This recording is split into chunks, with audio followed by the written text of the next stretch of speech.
अस्सलाम वालेकुम। अहमदाद सुमरो एक बारीक वारदात डाली गई जिस पर इत्तेहादियों के दरमियान एक बार फिर दरारें पड़ गई हैं।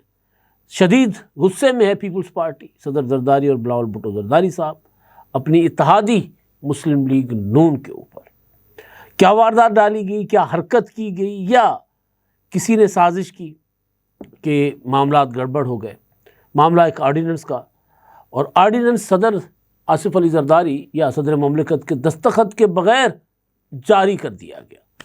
अच्छा, मामला सिर्फ ऑर्डिनेंस और सदर साहब का या पीपल्स पार्टी का उसमें जो इख्तलाफ या उनकी जो नाराज़गी ज़ाहिर है जो कि बनती है या गुस्सा, उसका मामला नहीं है, बल्कि IMF अब आगे जाके पूछेगा सरकार से कि आप लोगों ने ये क्या वारदात डाली। असल में वारदात सदर ममलिकत या पीपल्स पार्टी के साथ नहीं डाली गई, IMF के साथ डालने की कोशिश की गई है। तो क्या मामला है, क्या माजरा है, मैं उस पर बात करूंगा। और साथ साथ सदर आसिफ अली जरदारी साहब जो हैं वो बहरीन के दौरे पर जा रहे हैं, तो वीडियो के आखिर में उस पर भी बात होगी। पीपल्स पार्टी और मुस्लिम लीग नून के दरमियान लव एंड हेट का रिश्ता जो है वो चलता रहता है। कभी इत्तेहाद बहुत जो क्या कहते हैं मजबूत नज़र आता है, इतना कि पंजाबी कहते हैं ना तीला ना लंगे, और कभी कभी दराड़े के बीच में से हाथी गुजर जाए।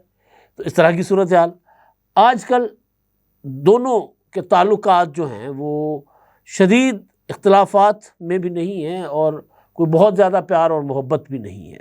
बस मजबूरी के तहत दोनों चल रहे हैं अपने एक दूसरे के साथ साथ, और थोड़ी सी भी कोई चीज़ इधर उधर होती है तो फिर वो इत्तेहाद के अंदर की असल हकीकतें खुलकर सामने आ जाती हैं। अब हुआ ये है कि एक ऑर्डिनेंस जारी किया गया, मीडिया तक चला गया, और वो ऑर्डिनेंस जो है उस पर सदर साहब के दस्तखत नहीं थे। हुकूमत जो ऑर्डिनेंस जारी करती है उस पर सदर ममलिकत के दस्तखत होना ज़रूरी होते हैं। उसके बाद फिर एक ख़ास मुद्दत के बाद मेरा ख्याल है 2-1 महीने के लिए होता है, 3 महीने के लिए, उसके बाद उसको पार्लियामेंट से उसकी मंजूरी ज़रूरी होती है, वरना वो लैप्स कर जाता है और फिर वो ऑर्डिनेंस ख़त्म हो जाता है। उसको कानून की शक्ल देना ज़रूरी होता है पार्लियामेंट के ज़रिए, एक्ट ऑफ पार्लियामेंट के ज़रिए। तो एक ऑर्डिनेंस जो है वो आ गया मार्केट में, स्पेशल इकोनॉमिक जोन्स के मुतालिक ऑर्डिनेंस था। अब उस पर जब पीपल्स पार्टी को पता चला, ऐवान सदर को पता चला कि ये तो हमारे पास तो आया नहीं है, सदर साहब ने कहा मेरे पास तो कोई नहीं आया, सदर ने मंजूरी नहीं दी, सदर ने दस्तखत नहीं किए, तो ये ऑर्डिनेंस कैसे जारी हो गया। क्योंकि वज़ीर आज़म तो समरी भेजते हैं और सदर के दस्तखत के बाद, या वज़ारत कानून समरी भेजती है और सदर के दस्तखत के बाद वो ऑर्डिनेंस की शक्ल अख्तियार कर लेता है। तो सदर के दस्तखत के बगैर ऑर्डिनेंस कैसे हो गया। तो फिर सदर ममलिकत ने अपनी पार्टी के लोगों को कहा कि यार इस मामले को उठाएं, ये क्या चल रहा है भाई। तो कौमी असम्बली का इजलास चल रहा था, पीपल्स पार्टी के सीनियर रहनुमा हैं नवीद कमर साहब। नवीद कमर साहब जो हैं उन्होंने नुक्ता एतराज़ पर गुफ्तगू की इजलास में, और उन्होंने कहा कि जी अपना सदर के दस्तखत के बग़ैर ऑर्डिनेंस का जारी होना, जो कानून साजी की जो तारीख़ है पाकिस्तान की या पार्लिमानी तारीख़ है, उस हवाले से ये स्याह तरीन वारदात है, स्याह तरीन दिन है उस हवाले से। तो ये ऐसा क्यों किया गया, उस पर उन्होंने कहा कि हम बाइकआउट करते हैं ऐवान का।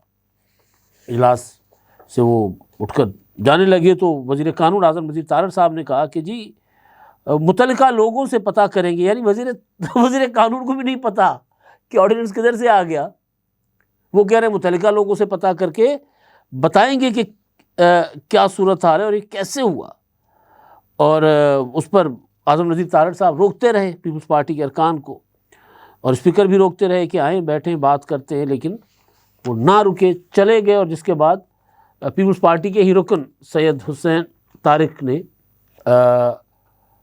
कोरम की निशानदही कर दी और इजलास जो है वो मुलतवी कर दिया गया कल तक के लिए। अब पीपल्स पार्टी के चेयरमैन बिलावल भुट्टो जरदारी साहब ने सारे मामले पर पार्लियामानी पार्टी का कल इजलास बुलाया है, और कल का भी पीपल्स पार्टी का अब तक जो डिसाइडेड है वो ये है कि कल भी इजलास का बायकॉट करेंगे। आपको याद होगा इससे पहले पीपल्स पार्टी और मुस्लिम लीग नून के दरमियान सैलाब के मामले पर शदीद किस्म के इख्तिलाफात पैदा हो गए थे।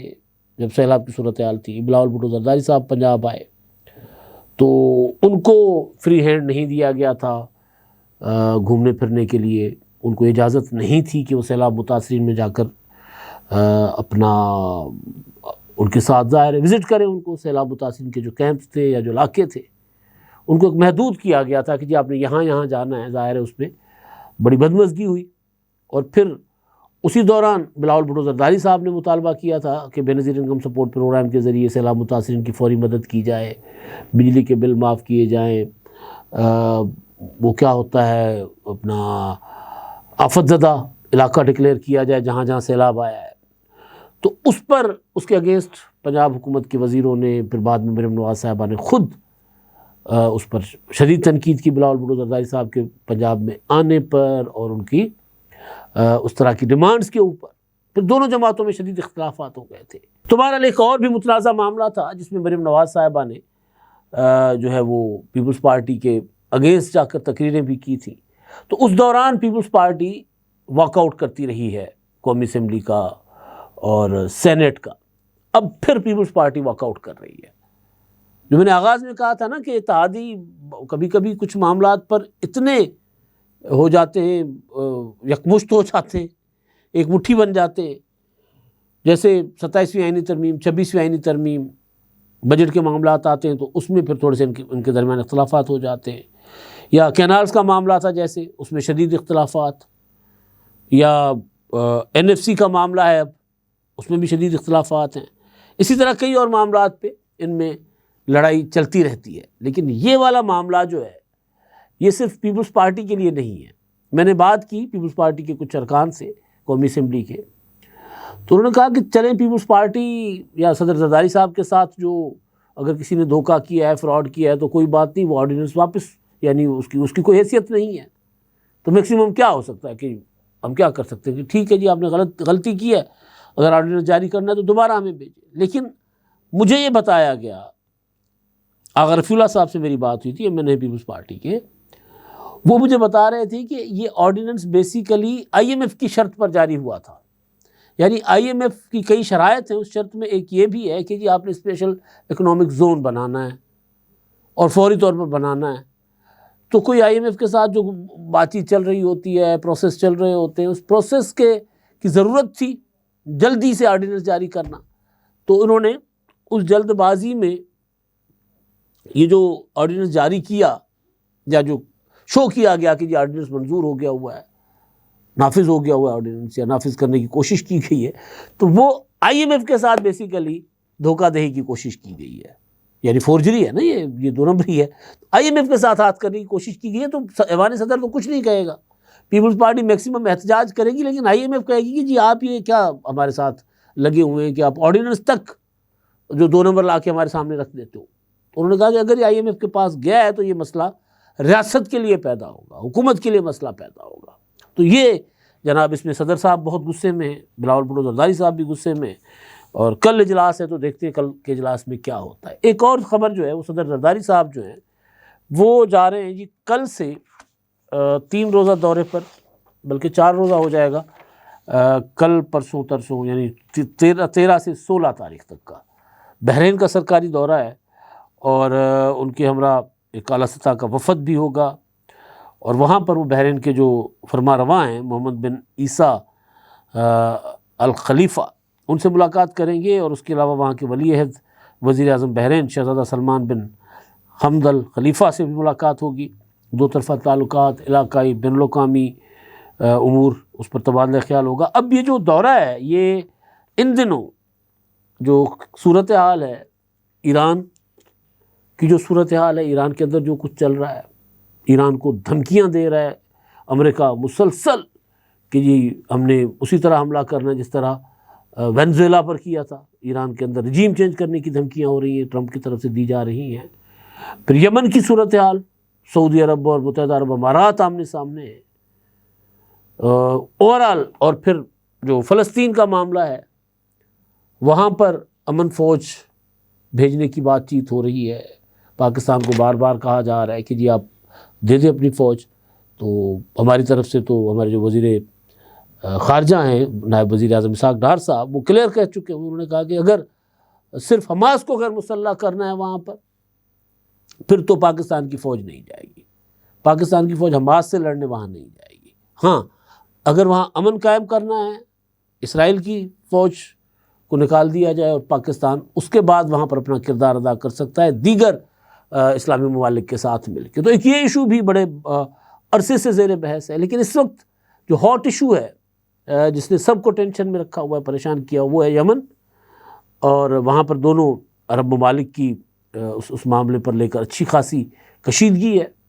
पिछले दिनों मुत्तहदा अरब अमारात के सदर आए हुए थे पाकिस्तान। उन दिनों ही यमन में सऊदी अरब और मुत्तहदा अरब अमारात एक दूसरे के आमने सामने आ गए थे। तो वज़ीर आज़म पाकिस्तान ने उनसे बात की थी और हमारे जो सऊदी हुक्मरान हैं उनसे भी बातचीत की गई थी। तो अब ये जो सदर साहब का दौरा है, इन तमाम इशूज़ को अगर मद्देनज़र रखेंगे तो उस हवाले से ये बड़ा इंपॉर्टेंट दौरा है। वैसे भी ये जो मौजूदा हुकूमत है या मौजूदा सेटअप है जो 2022 से, इनका फोकस मुसलसल रहा है किसी तरह अरब ममालिक के साथ इन्वेस्टमेंट बढ़ाना, चाहे सऊदी अरब हो, चाहे मुत्तहदा अरब अमारात हो, चाहे कतर हो, चाहे दीगर ममालिक हो। उनको इंसेंटिव देकर या उनको आमादा करके जी पाकिस्तान में आकर वो इन्वेस्टमेंट करें। अब तो पाकिस्तान जो है अरब ममालिक के साथ पाकिस्तान के मुआहदे हो रहे हैं। F-17 थंडर जहाज़ जो पाकिस्तान और इंडिया की जंग के बाद नंका बजा था, जिसका वैसे तो मेरा ख्याल है वो J-10C था जिसने इंडियन तैयारों को मार गिराया था। लेकिन क्योंकि टेक्नोलॉजी पाकिस्तान और चीन की टेक्नोलॉजी थी तो जिसकी धाक बैठी है, तो वो अलग से अरब ममालिक हमारे जो हैं वो पाकिस्तान से जो जंगी असला ख़रीदने पर इंटरेस्टेड हैं। तो वो पाकिस्तान एक अलग से जंगी असले की एक मार्केट बनने जा रहा है। तो उस हवाले से भी ये दौरा काफ़ी अहम होगा। लेकिन जो खित्ते की सूरत हाल है, ख़ास तौर पर गल्फ़ की और उधर ईरान के जो मामलात हैं, फ़लस्तीन के जो मामलात हैं, मिडल ईस्ट के मामलात, उस हवाले से भी इस दौरे की इंपॉर्टेंस बताई जा रही है। अब तक के लिए इतना ही। अल्लाह हाफ़िज़।